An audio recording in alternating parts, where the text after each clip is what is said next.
All right, let's talk about not only talking about instructors, but one of the biggest things we've been noticing is when people take instructors, they base that instructor off if they're the same color as them.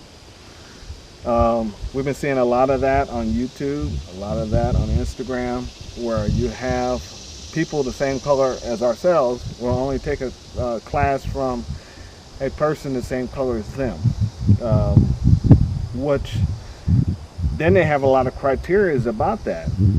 Now, the person they take that, I'm just going to say it, for say, if the student is black and they want a black instructor, if that black instructor is not, has the same values as them politically, socially, um, they will not take a class from that person.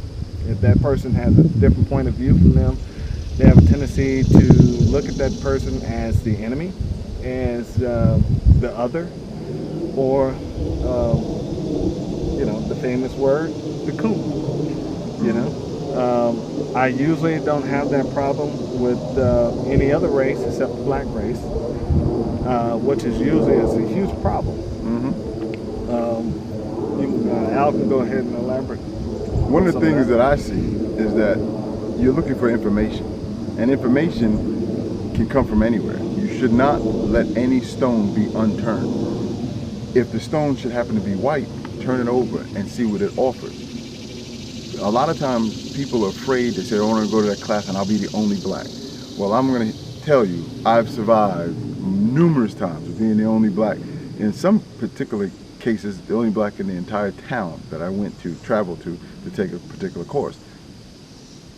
People who are involved with guns are interested in other people who are involved in guns. You can personalize that and think of your own family. Maybe some people in your family are pro-gun and some people are anti-gun.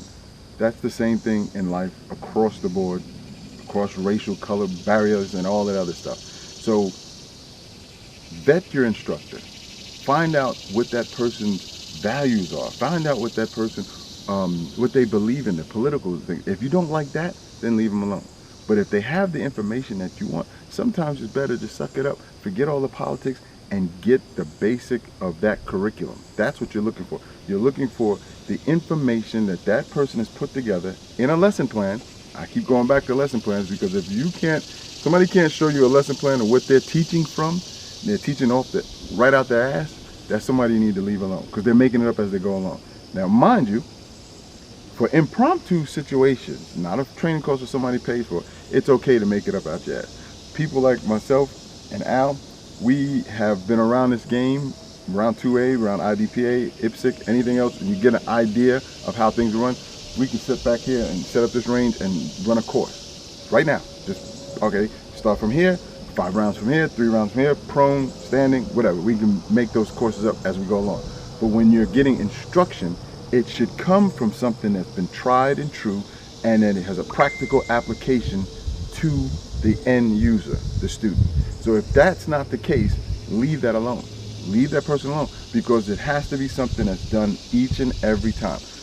I have lesson plans for intermediate, beginners, and advanced. I have lesson plans for for different firearms, from shotgun, combination with pistol. I got pistol separate. I got rifles, semi-automatic rifles, and I have bolt rifle. So all of those things have a separate lesson plan. And if somebody has one lesson plan that they use for everything, that's a fool. And you're now taking a course from a fool.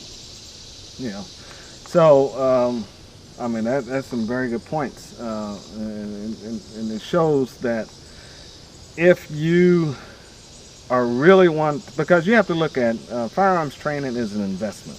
It's an investment in yourself. So if you're going to take those hard-earned dollars, and most of the classes range from 250 and above, and you can pay up to $1,000 for a class. So you don't want to spend that kind of money for a class and be involved in an association or some group that's basically a what do you want to call it, a meet and greet group where you're trying to find a date, or you may be trying to find a date in somewhere else. We're not going to talk about that point. That happens. It happens. and it just turns into one gigantic social group where you're really not learning your craft and you're not progressing, but they're introducing you to all this stuff you need to buy, and they're promoting it so you can further their financial career instead of furthering yours. You know, they indoctrinate you into you end up becoming a part of the group where now you're, what's the word I'm looking for? You're a groupie. Yeah, you're a groupie, and they use, it's another term they use for a groupie. It's called what is it? A follower. No, not a follower. It's, well, you know, you become a part of the group where they, now you're like a senior member of the group. You know, you can come back and all this stuff. Oh yeah, well, that's another one you got to watch out for. You take a particular course, and in order to take the next level, you have to have come in at this level. So if you've had any informal instruction, Right. and you can prove that, why would I go to 101 when I know I should be at 201? Right. All right. So those, you're looking for a particular word, but I would call it not only a groupie, but also somebody who's investing in something that they'll never see any outcome from. You'll never see any dividends given back to you with skill, because Right. you shouldn't, mind you, review is great, but if you're looking to spend money to learn something new, that's what training is. Training is about going and learning one particular skill and getting a grip on that skill to the point where you can do it by yourself in practice. So you have training when you learn, then you practice what you learn. So when you go to the range, you're not training again, you're learning, or you've already learned it, you're now practicing what you have learned. So that allows you to progress. And when you progress, once you get to a certain level, you can look around and add extra things to your tool belt, as some say, because you can see it and you already have a foundation.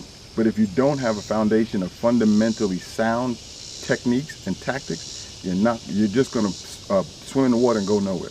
You're going to paddle and you're not going to move, because you don't have the foundations that allow you to excel. And that's the key with getting a good base of fundamental instruction, from sight picture, sight alignment, the draw stroke, stance, breath control comes into play in some instances. And those things, once you get those down, you can take it to any other platform that you would like.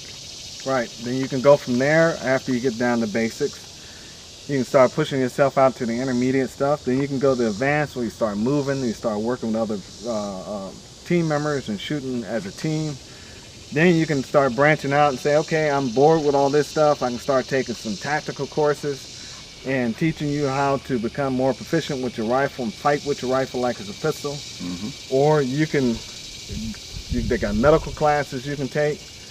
There's a whole vast of stuff out there that you can actually go out and take, but don't limit yourself to, okay, I don't like that guy because he's not the same color as me.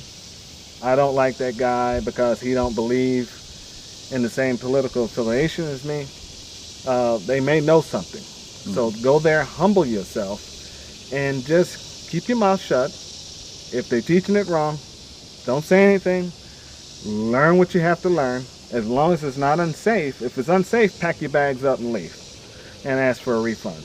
But if it's a safe course, and if they're teaching something wrong that's not the way you learned it, it could be a little bit different, learn from it, put it back in your mind and say, you know, I'm not going to use that.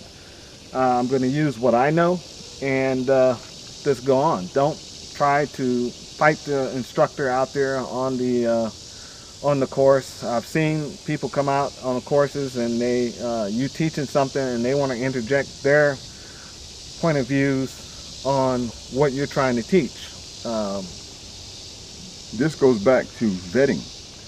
If you get the course curriculum and you read it and you understand it, you know ahead of time, this is not for me. Many of the better instructors, when you go to their website, you can read what one-on-one what will take place during one-on-one. If you're not one-on-one, don't take one-on-one's course. Right. And you do your research. So now when you get to a course, you don't have to say, well, I don't do it that way. I come over the top. I don't use the slide style. Well, that's up to you. It's always good to understand and know multiple ways of doing things. So But being in the course is not the time to complain to somebody and say, "Hey, I'm, I don't do it like that," because nobody wants your opinion, and other people are paid to be there. But if you do your research, you will understand, and you avoid that. You can avoid that just with a little research. It takes 30 seconds on average, not even 30 seconds, a third of a second to run a Google search. Run a Google search, read those different pieces of information on advanced instruction, intermediate instruction, beginner instruction, and see where you fit in. And as Al said earlier, be humble, because you may think you're advanced, and when you think you're advanced, and when you read it, intermediate may be you. Yeah. Take the intermediate course. That way you can build, and sometimes it may be review for you, and it may be brand new to somebody standing next to you.